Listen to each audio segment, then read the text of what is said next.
I've heard it said that if somebody is far enough along in their spiritual development, then they could literally destroy another person with their thoughts, kill another person with their thoughts. It's an intense perspective, but the paradox is, if a person is intent on hurting another person, they're not going to receive the spiritual abilities that allow for that level of creation. And so we have to stay focused on our positive thoughts and what we want to create positively, because the more we become advanced in our awareness, the more powerful our thoughts become. And if anybody has the desire to do harm to another person, no matter what that other person has done, even if they're a terrorist, a rapist, a murderer, whatever, the spiritual person really is going to want that person to heal instead of being punished. Now, that doesn't mean that if you are being attacked, you shouldn't defend yourself. I believe that that is perfectly fine to take care of yourself on that level. But the concept of revenge is what I'm talking about here. The desire for another person to feel harm is one of the things that keeps us from manifesting what we're truly capable of, because that desire for revenge is a very biologically driven motivation that is programmed in our DNA.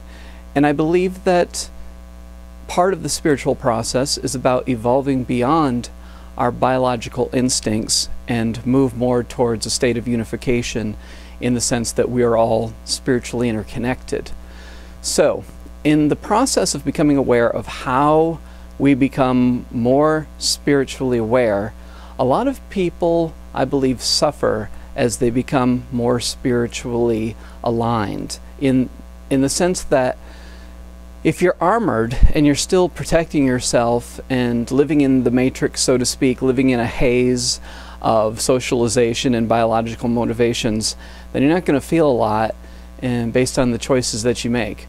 But as you become less identified with ego and more identified with spirit, you might experience greater suffering than you've ever experienced before, because your armor is going down, and at the same time you are feeling things more than you would feel them in the past when you're living more unconsciously.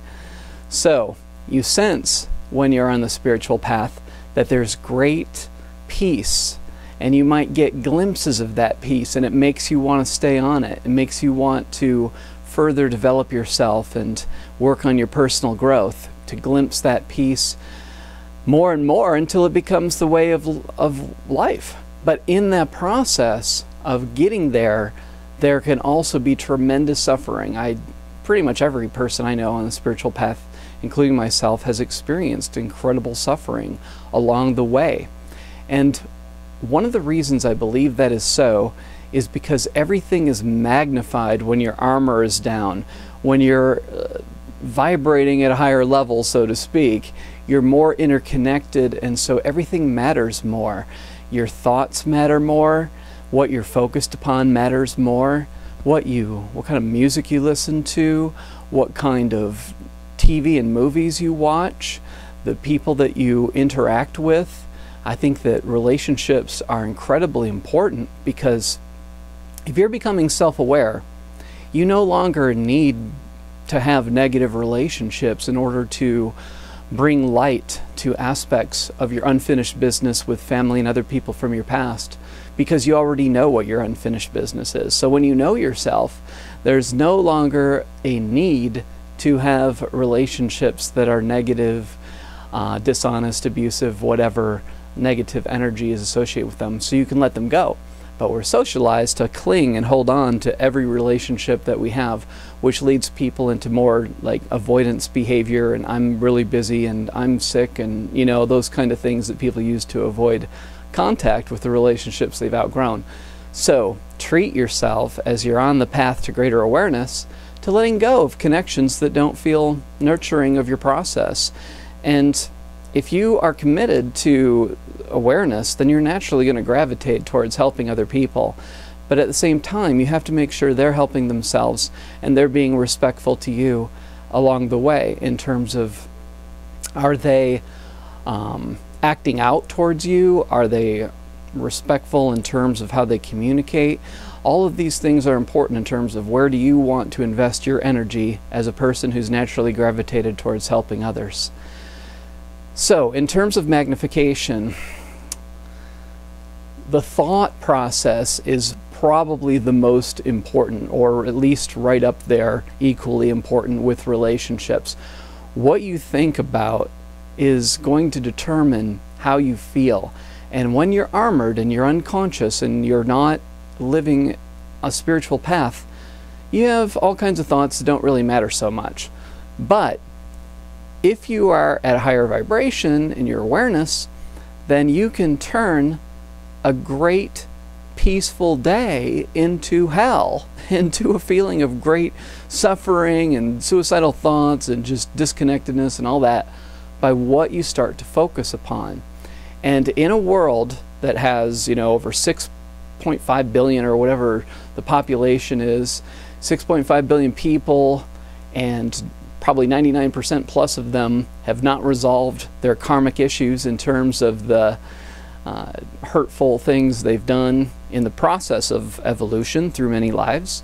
There's always going to be, with that kind of energy going on the planet, negative things to pay attention to. You can always focus upon negative events. That's what most of the news does.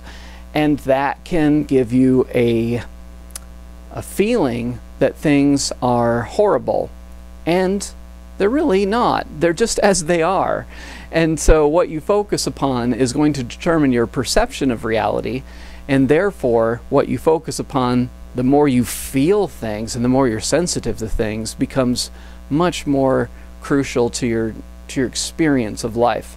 So one of the things you can do is catch yourself early when you start to feel yourself slide into old negative thinking. One of the things that can reinforce negative thinking and focusing upon aspects of your life or the lives of others, the world at large, you can focus on negativity because you may be reinforced by some people in your life where they pay attention to your negative experience more than your positive experience. In other words, it can be a way of getting attention. That's one of those biologically driven desires that we have as humans, is the desire to get attention. So we might find more reinforcement for being negative, and that can tempt us to slip into negativity as opposed to staying focused upon what is positive and empowering ourselves. But if we focus on creating thoughts of empowerment in terms of what can we do, what choices can we make to move ourselves into greater peacefulness and to a more harmonious life, that will be reinforcing in and of itself. But it takes practice, because you may be used to thinking negatively and feeling unempowered, and so breaking that habit is going to take a lot of work. So pay attention to the early moments where you've been maybe climbing and then you start to slip a little bit. As soon as you start to slip, think, what can you do to get yourself back on track in terms of upward evolution and moving towards higher vibrational, positive, optimistic kind of thinking. Now, of course, you can explore your shadow, explore darkness and that kind of thing to become conscious. But a lot of times what negative thinking does is enter into rumination, in which you're going over and over the negative stuff, and it's no longer about becoming aware of some aspect of your shadow or a darker aspect of yourself or humanity. It's fixating upon it, and it's allowing that fixation to control your perception of reality, which is going to create anxiety and depression. So hopefully some of these thoughts are helpful in your process of staying positive and feeling good. Thanks for listening.